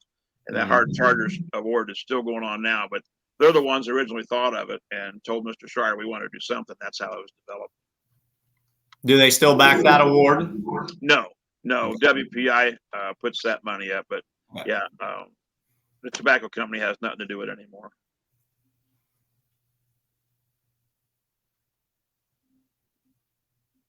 Were you building the Silverdome or the Astrodome there? Yeah. For the first time, I'm not so sure they were very far off. Hello, everyone. I'm Steve Evans. Now, Diamond P. Yeah. Home to the Astros and to the Oilers. Several major college football teams play here. Elvis appeared here. Who could forget Billie Jean King and Bobby Riggs in the Battle of the Sexes? Well, tonight we present from the Astrodome the Redmen TNT Super Nationals. Now, the roar of the crowd may have kept it penetrating the roar of the competition. And for more on that, my buddy Brock Yates. Well, Steve, no stick and ball games in the Astrodome today. As a matter of fact, they've torn up the famed AstroTurf and replaced it with acres of mud and dirt to accommodate some really wild equipment. How about this? This is a modified mud racer. At one end of the arena, we're going to have an 80. Oh, let's see. Now let's see where they trying to get has no problems tonight. We're getting there. We're hanging in there. We're the big boys now. This is getting real tough now. You know, it doesn't look like you're doing it with horsepower or speed, but with some. Is that a puller? Do what? Larry? Is that a puller or is that a monster truck driver? If it's a puller, I don't recognize him. He's got a red man help. There's an Engler machine. Yep, there is Mingler's machine. Yeah, down, that locks up the clutch, and that's somebody we ought to have on one night. Jason's Timmy. Does the Tim Engler. over there. Now that's 4. We got 1 left. Tim does that. You want to shoot him a text? Okay, he pushes on this pedal. He don't do text very much. Mhm. But him and Fred Freeman with the mean mistreater, they went down. Wayne Sullivan was down. All the guys that ran the TNT circuit went down there. Yeah. Those indoor tracks, they just pulled and pulled and pulled. Oh yeah. Yeah. When they combine the diesels and the alkies pulling at National Farm Machinery Show about 3 years ago, I think the top 6 were all diesels. And I came back home and I talked to my buddy. He's an old, long-time NTPA puller, and he pulled light super stock alcohol for many years. And I told him that all the diesels had won, and his comment was, well, they just didn't have enough track to play with. He says those alcohol boys want to build speed and want to get up and run. He goes, if they want to do a true combined class, take them outside and take the muzzle off and then see what the alcohol boys do. Well, he is correct, because Louisville's a shorter track. In fact, there's a high and low range in the rear end that drives the box forward, and it's always locked in one range. The high range the low range, on a Bauer sled, and he has to go in a high range to get the box to move even faster to get up there and hammer them. And a couple years ago, when the tractor went through the sand and into the concrete barrier and beyond, remember that was part of the issue. They were having trouble with that high-low range on the axle. It had popped out. And then he just let the tractor keep going, and the box didn't move as fast to keep up with it. That was the issue. That was Josh Blackburn driving it, wasn't it? I don't remember. I think it was. No, that wasn't that the Pro Stock Van Gendrens? Yes, it was a green one. Pro Yes. Stock? Hmm. Yep. But that was the issue. Nobody knew it, but well, I was standing there. You would have been close to the action. So, well, good. Do you think we could get Terry? Do you think we could get Tim Engler on, Larry?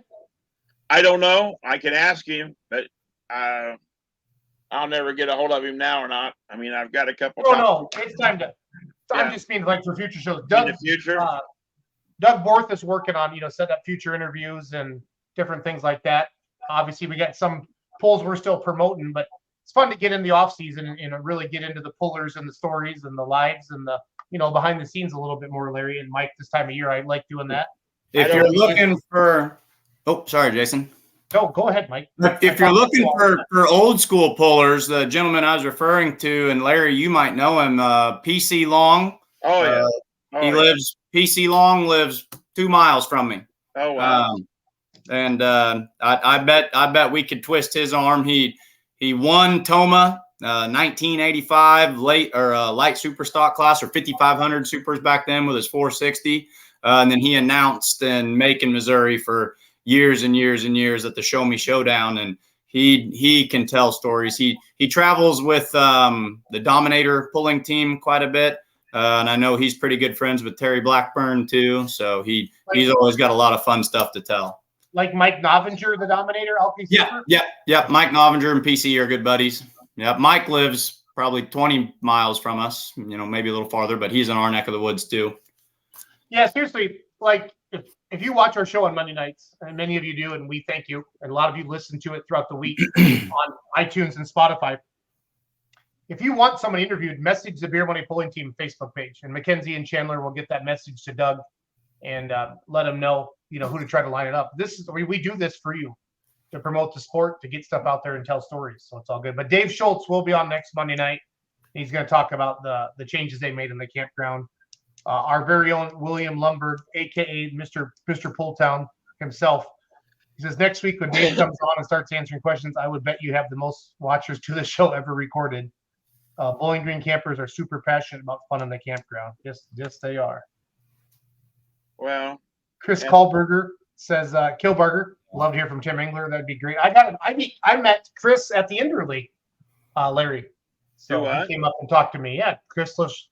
Him and his brother or buddy lived a couple hours from the Inderly. It was fun to see them there.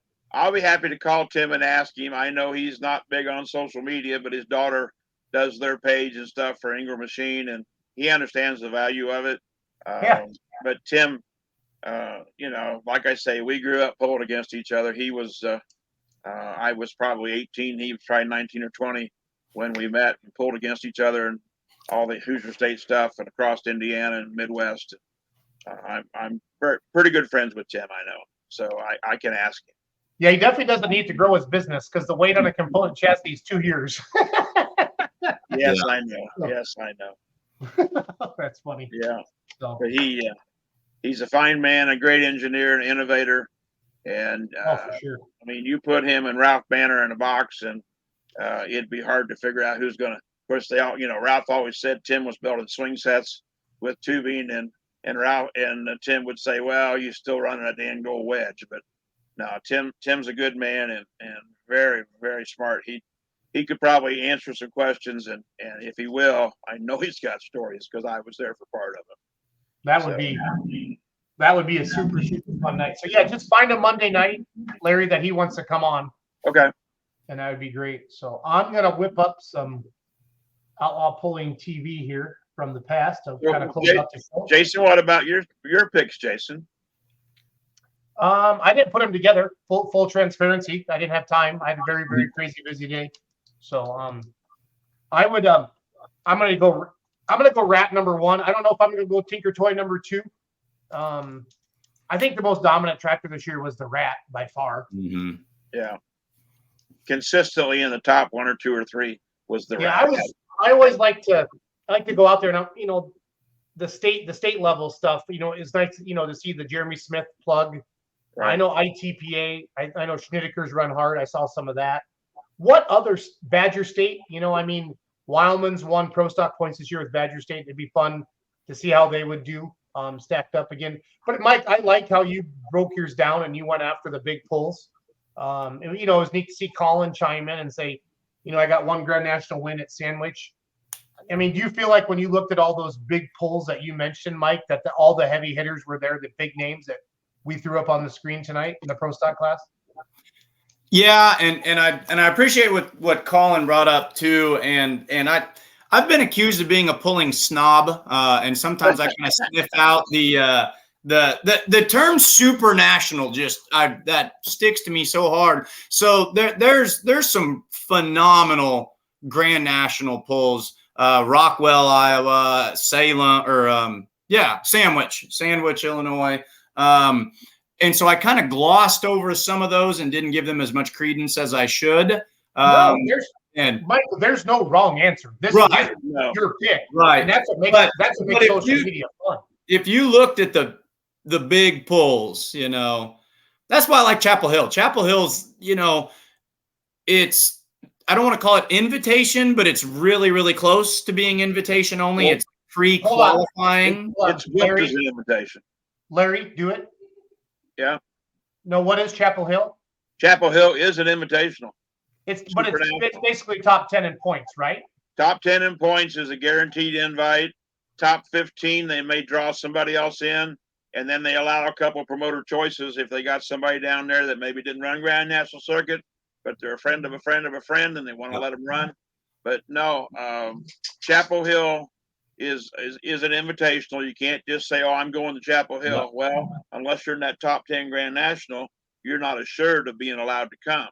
And that's why it's awesome from a fan's perspective. Oh, yeah. And that's why Schrammick ranked so high, because Schrammick was an alternate. They like got in their trailer Friday morning and were like, "Hey, we got the call. We're going to Chapel Hill." right. And then I'm pretty sure they finished like third and they got rained out Friday night. So they finished top 5. And the last time we went to Chapel Hill, they were top 5 both times too. So when they go, they don't finish out of the top 10. No, when they show up, they're there. But they Mhm. run pretty much wherever they want, or primarily outlaws maybe. And they're free spirit when it comes to who they're going to follow. Mhm. Put it that way. No. But no, Mike, I love the candidness of it and how fun it is. Mhm. It makes it neat. I got to see Shelton's Pro Stock run for the first time. I know Colin had won with it at Shides, and we were at Shides Park again, if you will, Wagner Motorsports Park there in Lyons, and they blew a Charger at the starting line there Saturday night. I don't know if Reese was driving or Grayson was driving, but I forget which one of the boys is going to be driving the Pro Stock. I know one of them is it. Oh, I forget. Somebody will know. They'll type in the comments here for me. But it was fun. It was neat to see Jeremy Wagler. He's a good dude. He really loves. They had the fastest diesel cars in the country, and Charles was on the mic. It was fun to listen to him. And then, of course, the truck and tractor pull Saturday night. So, yeah, it was a good time. We had beautiful weather. So, a lot of fun. A lot of fun. What was the Shelton Pro Stock before it got to them? Cody that Shea's Revelation? no, What was it called? Red Edge Pro. I Red think. Edge. Yeah, Red Edge Pro. It looks like the High Cotton. There's like out of Tennessee, there's like a 1206 or something like that. I think they call it High Cotton. Very similar body style. Looks like that too, but no, Red Edge Pro. Okay. Yep. Yes, sir. Yes, sir. This is some video from Buckner, Missouri, from Outlaw Pulling TV. I'm gonna, after we log off, if you will, I'm gonna let this play for 5 or 10 minutes. OutlawPulling.tv will be in Lufkin, Texas, October 21st or 22nd for the final Outlaw Pull of the year. So that's looking forward to that. So, Larry, any words of wisdom before we sign off tonight as human beings? No, I'm just once again glad to hear the input from people that are tuned in for us. It's always fun to try to answer a couple questions, or in the case of Colin, say, "Now, come on, Colin." Anyway, but yeah, no. Once again, I have a different perspective because I've worked with these people on the track for 29 years, and I consider them all friends and family. And like I say, I have trouble picking even for the full pull thing. But no, I'm just glad to be a part of this podcast and glad you're having me come on and play. And it gives me a chance to once again share some of the things that I've either done or said or witnessed, I guess, not said, witnessed. I'm enjoying it. That's all I got to say. I'm enjoying the interaction with the fans. It's fun having you on, and Mike is a different, a new face. to the pulling scene. I grew up watching it, very, very passionate, but I'd love to hear his different angles as well. You know, and then we have Ryan and Charles, and Doug jumps on. People that grew up in the sport, been Right. following it their whole lives and stuff. So this was a fun pull. Buckner, one track was MSTPA, Missouri State, and the other track was Outlaws, and we broadcast both tracks, so it was kind of fun to see some of this. And yes, this is couches. Couches have high cotton, and they also have a John Deere called Cotton Picking Deer. Cotton Right. picking deer, yeah. Yeah. And both those tractors would have been at the Chapel Hill that we referred to Mhm. earlier. So Yeah. a lot of fun. Cool. Yeah. So Mr. Campground, William Lundberg. Oh, look, Larry, Campground. Larry, it's been great having you on It the says show. Larry and Jason. Doesn't say Jason. Oh wow, I got top billing. You deserve it. No, You deserve it. no. So, all right. Well, I'm going to take our faces off the screen. You guys can log off, and then I'm going to play some videos. Thanks for watching. right. We'll see you next week. Thanks, guys.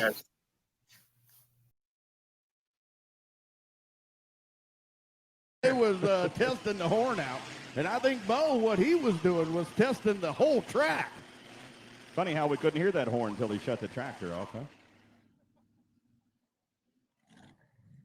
314 feet, 0.03, 314. 0.03 for Bo and Ride. And that and Ride pulling team.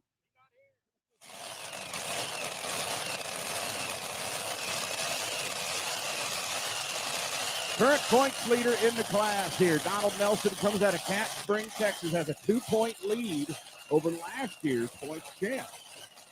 This one's called the Twisted Whip. Twin Chrysler Hemmings 1471 Superchargers, injected on BP methanol.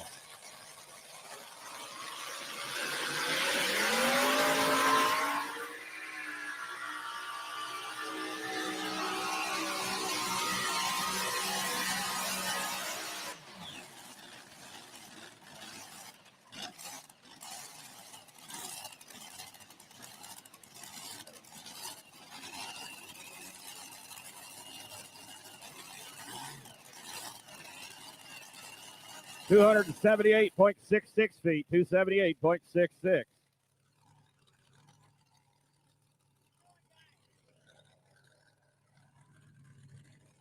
Man, oh man, I'm not going to lie to you. My ears are vibrating still. Now, I saw Dustin out there looking at Donald. He was going like that, and he was saying, that much. You missed it by that much. Not the win, but to get ahead of Ty Ulmer, which they're 2 points ahead of him. So Ty Ulmer will close the gap there on that points lead held by Donald Nelson. Oh, dang it. Ron, how many pulls you guys have left for the season? How many classes? How many pullers? Oh, we have next Saturday will be in Bedford, Iowa. The state line showdown up there. Then next Sunday, most of our points finales will happen next Sunday in a 2-session show up at the Clay County Fair in Spencer, Iowa. Then we take about a month off. Then the third weekend of October, we go down to Lufkin, Texas, down there for Dragon and Pulling in the Pines, a huge semi show down there. They have a big semi truck show. It's at a drag strip. They drag race on the drag strip with these semis, pulling a load. And also they have the truck and tractor pull on Friday and Saturday night. Big show. They have a concert. Creed Fisher there on Friday night. Oh, and it's for veterans. It all 100% goes to the veterans there.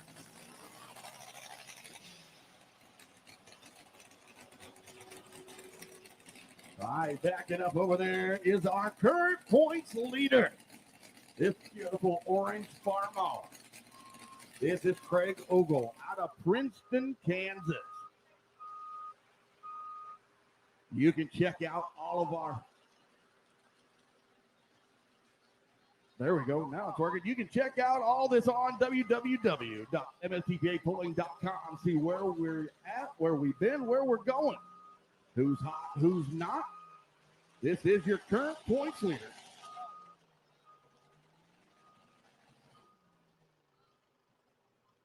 Ron, most of those shows you were mentioning, man, those are my stomping grounds. I'm from Lamar's, Iowa.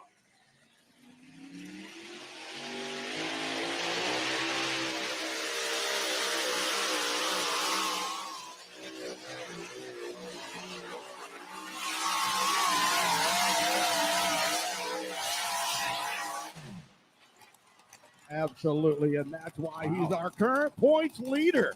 Yeah, that tractor has come a long way since the last time I seen him pull. And nowhere else where you see an orange Farmall. 363 and 21. 363 feet and 21 for Craig Ogle.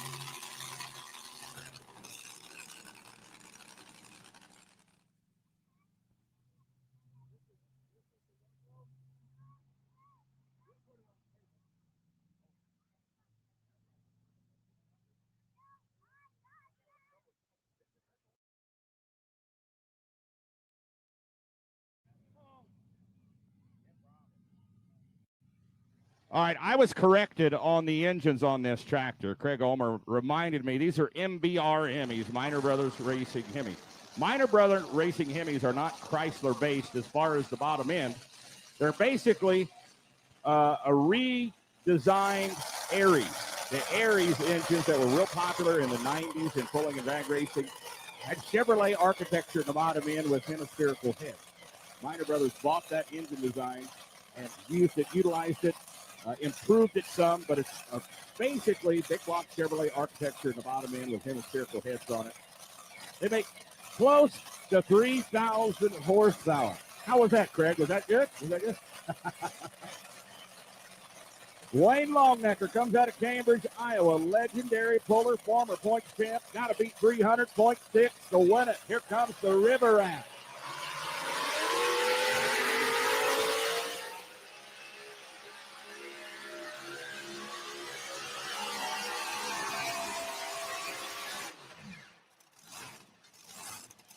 Never really got a hold of the track. Front end never really came up on the tractor. Not the run he was looking for here tonight. Vern Huser with a perfect weekend. Going to go 2 for 2.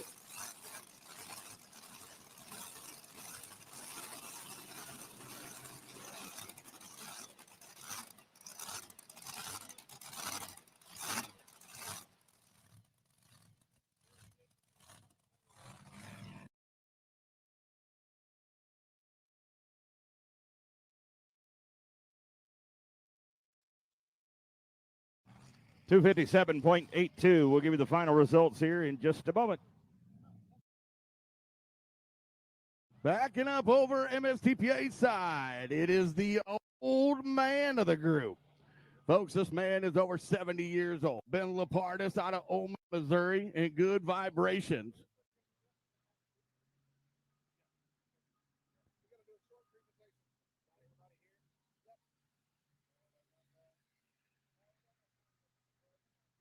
This tractor was actually hurt, had it apart, was not sure if he was going to make it.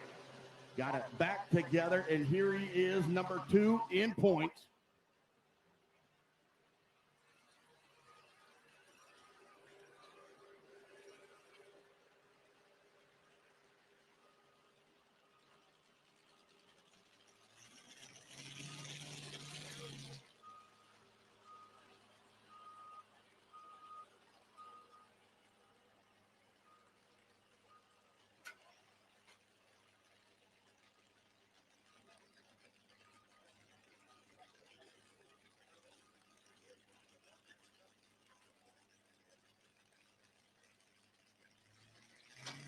Here in Lapardis out of Oman, Missouri, and Good Vibration.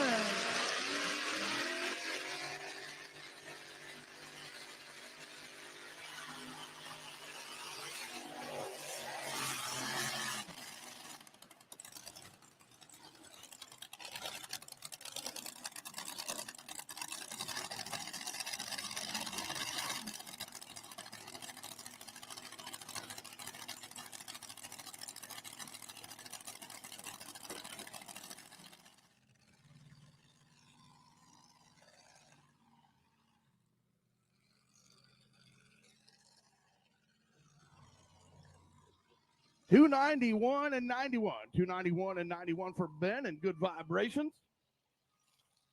Top 5 in the 7,400-pound modified class. Number 5, Wayne Longnecker, the River Rat. Number 4, Cameron Neves, the Cotton Candy. Number 3 is Donald Nelson in the Twisted Whip. Second place goes to Ty Ulmer with Sweet Pain. And number 1 for the second night in a row, Vern Huser in Ankeny, Iowa, with his twin Hemi called Say Goodbye. Vern Huser, give him a round of applause, folks. Vern, we need you to come down here to sign that Case IH banner. Now we got a special presentation.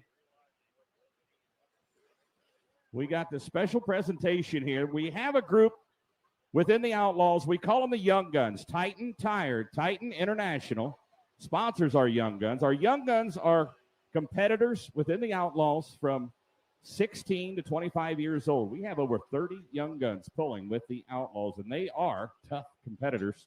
We have just a few Outlaws out here presenting a check to the Missouri FFA. The Young Guns donate $500. Titan International donates another $500 for a total of $1,000. We donate this to every state we pull in with the Outlaws throughout the summer. We have Russ Devine with Pops Tire representing Titan out here tonight. Thank you, Russ Devine. And our Young Guns out here, Lane Paulson, Megan Paddock, and Tyler Paddock out here. All pullers that will be pulling here tonight. Jamie Yonke is here as well, working in the pit area. But thank you to our Young Guns. Thank you, Titan Tire.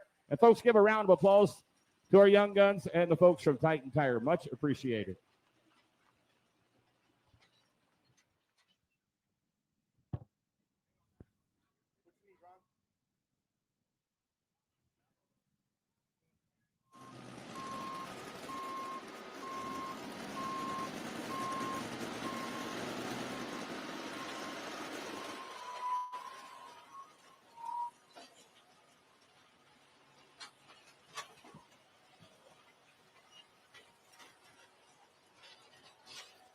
I put back it up.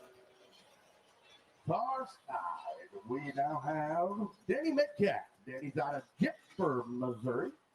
Jasper. Turn this down. What the world? There we go. See if that works. There we go. Danny's out of Jasper, Missouri. Not your typical setup, but we have seen Danny and Xander, his son, who they take turns driving. Danny getting the driving duties tonight. Now, if you're walking through the pits and you saw that tractor, you'd say, oh, that's a cute little motor on that tractor. Right. Oh, it's so quiet.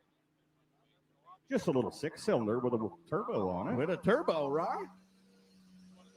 Danny's out of Jasper. It's called Plowboy Express.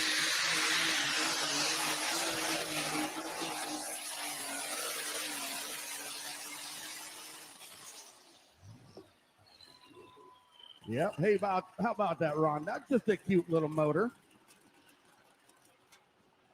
368.05, 368 P.05. Your new leader, Danny Metcalf and the old Plowboy Express. Hey, Kate, I'm over here with Vern Huser, winner